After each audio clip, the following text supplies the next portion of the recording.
Hi Rajesh, good morning.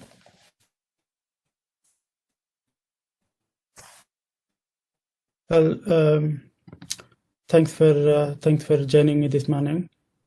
My name is Krishna, and you were talking to Chandrakant Ramesh earlier. I am one of the on-site developers from Wipro to Apple, and right now I'm in California, and I'm their Java tech lead. I want to know a little bit more about your Java background, how you work with QA people, and uh, how you solve the debugging problems, and see how we can fit you in our team. I have your CV, so I'm not going to ask you anything strange, but I'll be very specific from your CV. Some of them will be very broad, and while others are very specific. Can you help me please understand something about mutable and immutable classes in Java?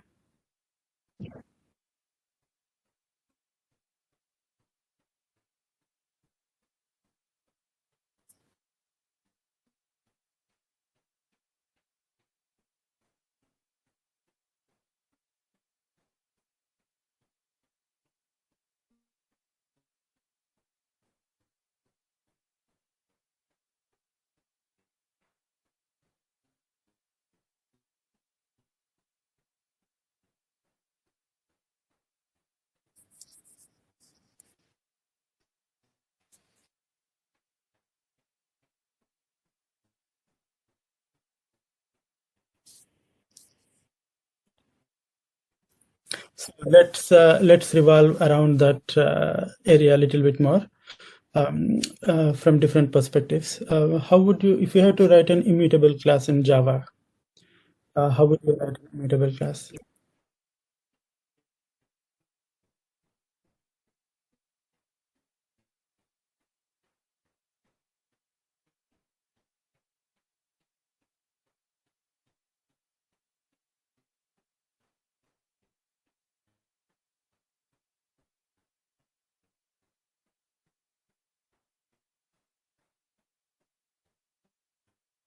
How would you make sure that there would be only one instance of that object anytime in the memory?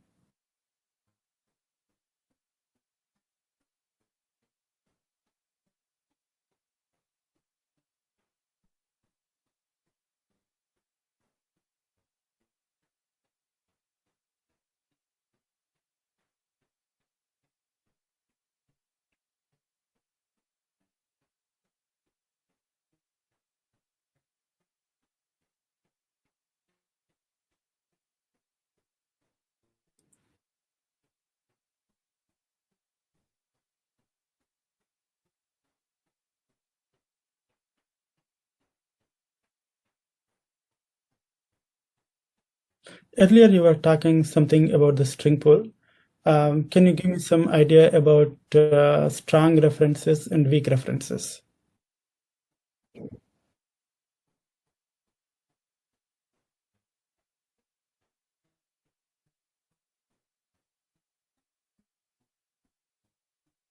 Uh, Can you talk something about, let's say, memory management? It has a direct relevance to memory management or the garbage collection.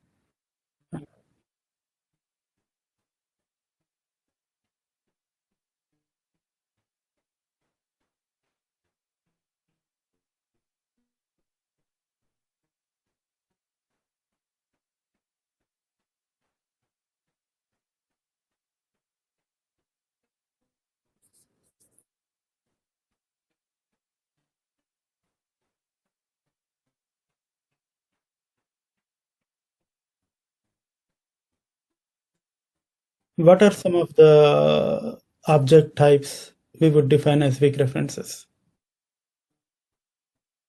Let's go back to the mutability and immutability again. Um, regarding the hash maps, the keys that goes into the hash map, right? The key that goes into the hash map. What are some properties that you can think of that properties for the keys that goes into the hash map?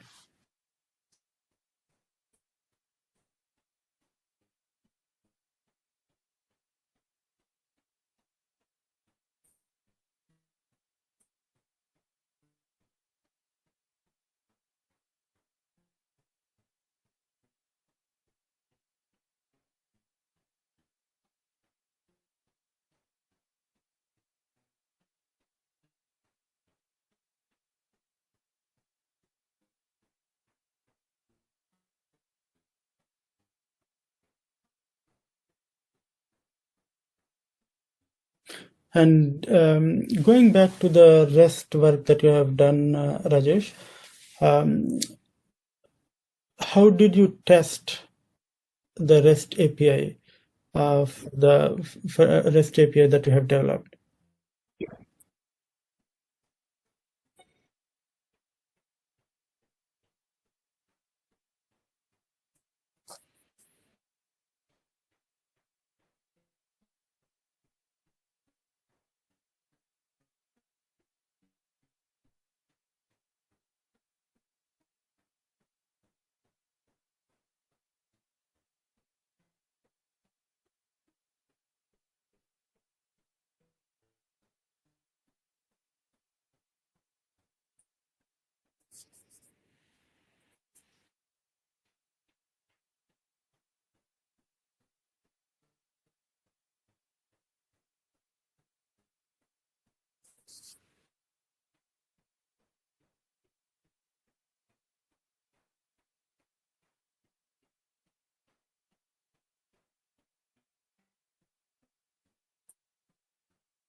No, that is a very good. That's a very good methodology that works in the dev environment, right? But let's say one of your REST API is failing or timing out in the production environment. Have you dealt with any of the production bugs that were coming out of your code, and what are some of those scenarios?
Other thing that we deal in production often is the load that is coming from external side. In the dev environment, we are generally testing like one or two APIs concurrently, right? Have you dealt with any load testing scenarios for the API that you developed? How did you do the load test?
In the REST world, right?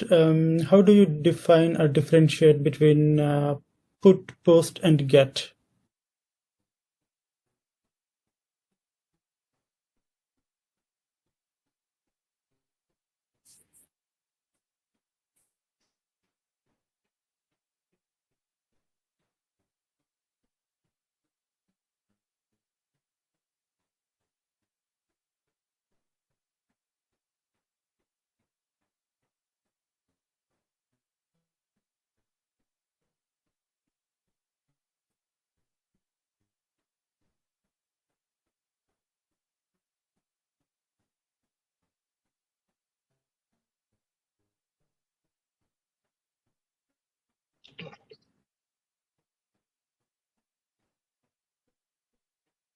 And Rajeshwar, in your CV, you said something about Log4j. Can you tell me something more what you have done there?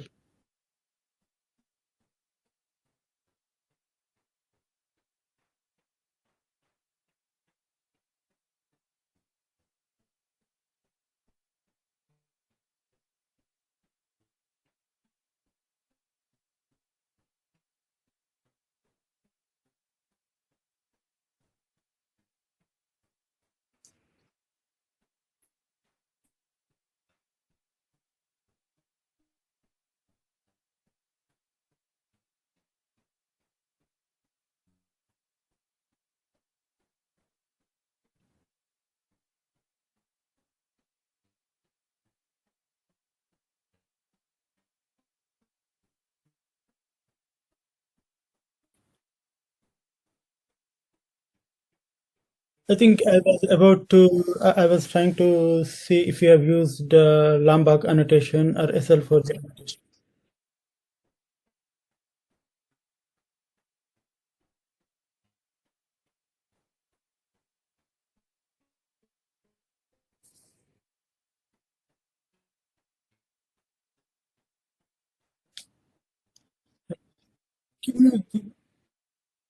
Can you give me a very specific example of where you have written abstract classes for the business reason, where you cannot have a regular class, but that scenario involved writing the abstract class?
Okay. In your CV, right, you were also referring to JDK 1.8.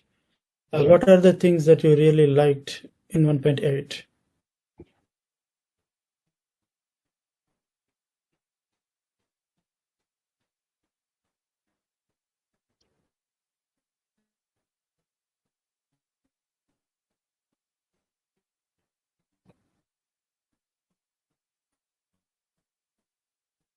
What are the other features in JDK 1.8 that you think are noteworthy?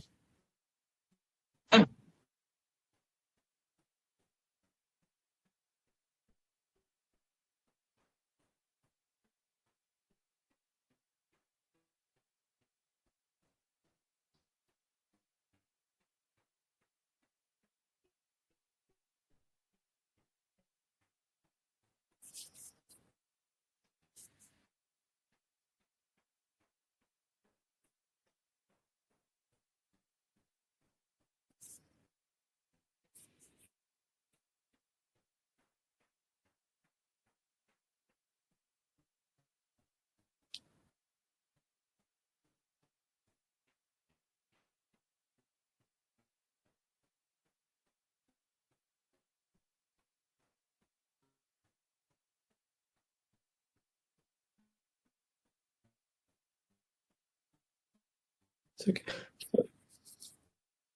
Do you use Eclipse or do you use IntelliJ or some other editor? STS, okay. If you use STS, how do you define dependency injection?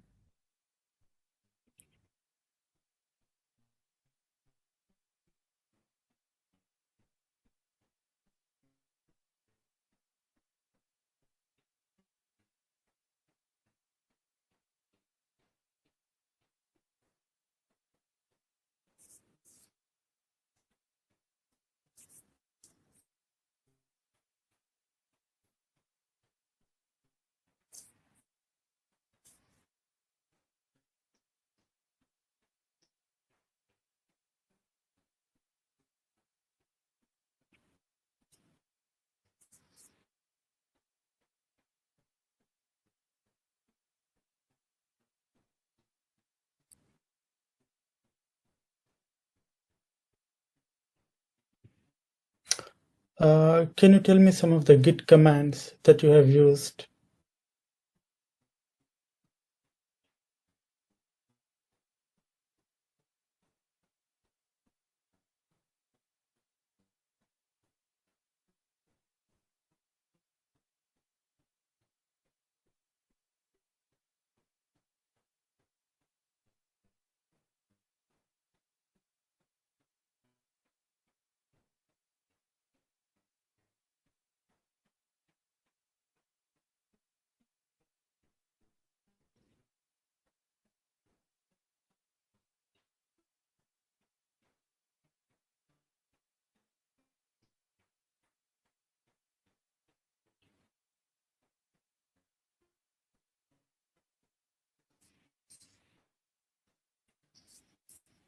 Good.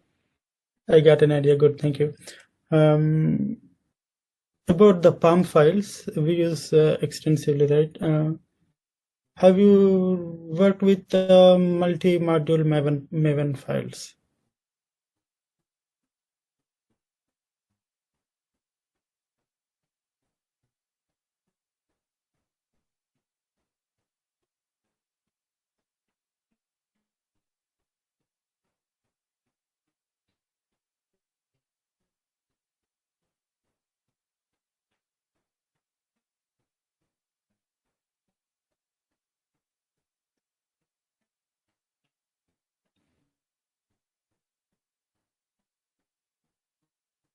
Okay.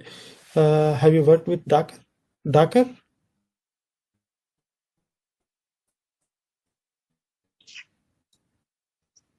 Okay. How familiar you are with AWS?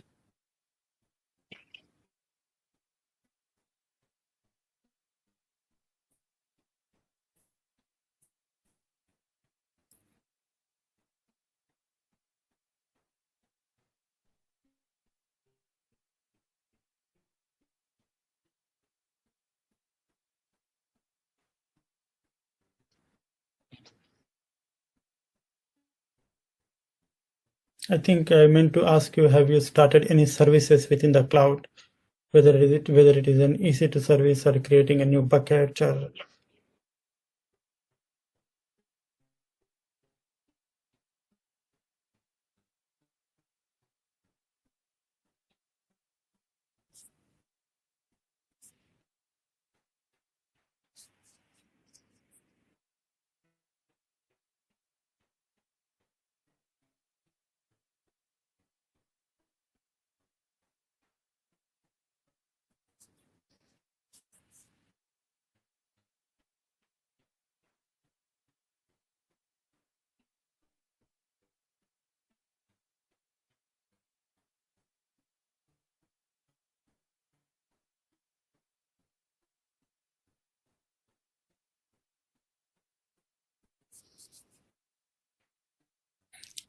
okay. And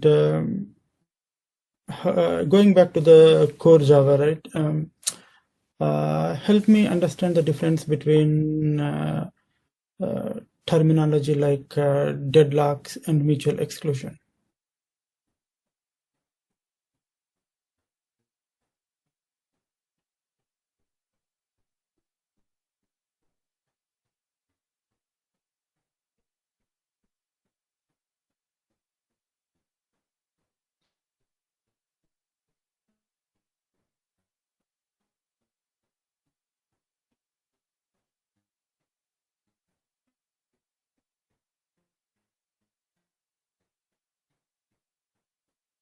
How about mutual exclusion?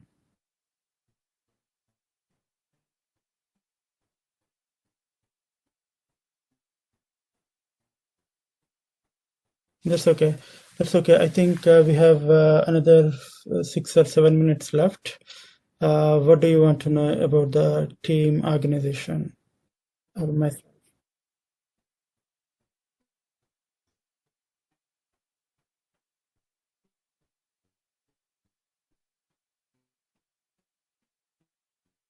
I I can tell you what I'm to an extent that I can tell you. This application will be used by the end customer, and it's a heavily Java and Spring based. It is deployed in AWS, and the development team is mostly in India, and we are releasing the phase one sometime very soon. And the new hire that we are looking for is phase two that is going to start very soon as well. And we anticipate that it would run for more than a year, the next phase. And it is heavily based out of Java and Spring. It's heavily based out of Java and Spring, and the entire cloud deployment happens through AWS. But you will not be dealing with AWS. You'll be only dealing with the backend development.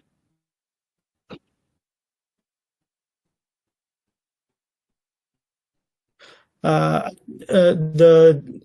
the product that we are giving to the end user involves front end, back end, UX, and the cloud deployment.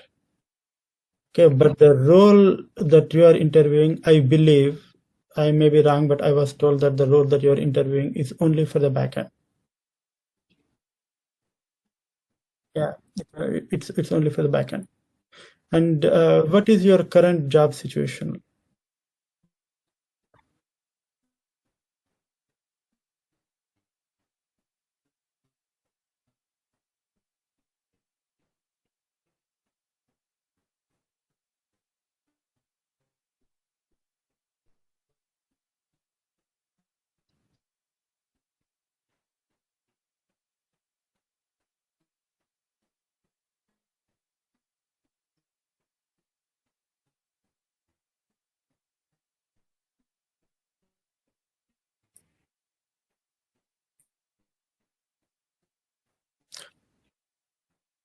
I think I'm trying to understand how many weeks of notice you have to give to them.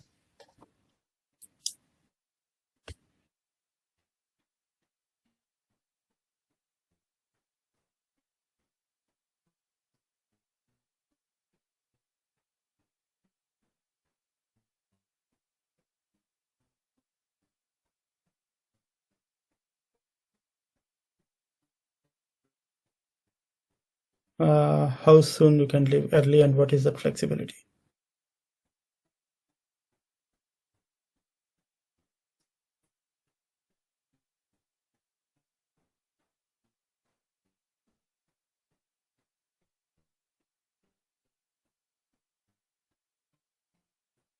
So you are saying around 30 days? Okay. Any more thing you want to talk about before we take off?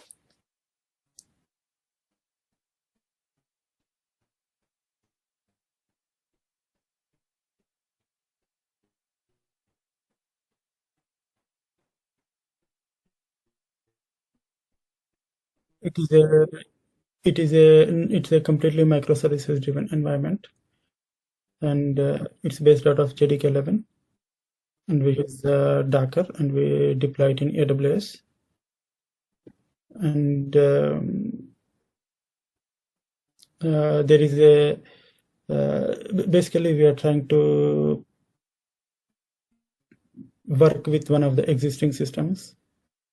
It's mostly a replacement for the existing system, but I would not say it's a 100% replacement, but we can look at it from the perspective of mostly replacement.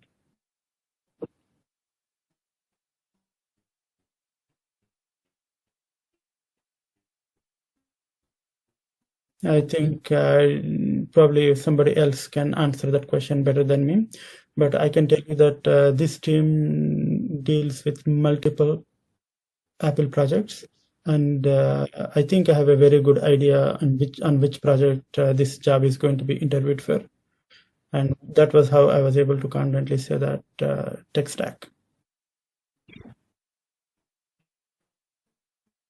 Okay. All right, Rashwar, thank you so much. I think somebody will get back to you in less than 48 hours. Have a good day, and thanks for your flexibility.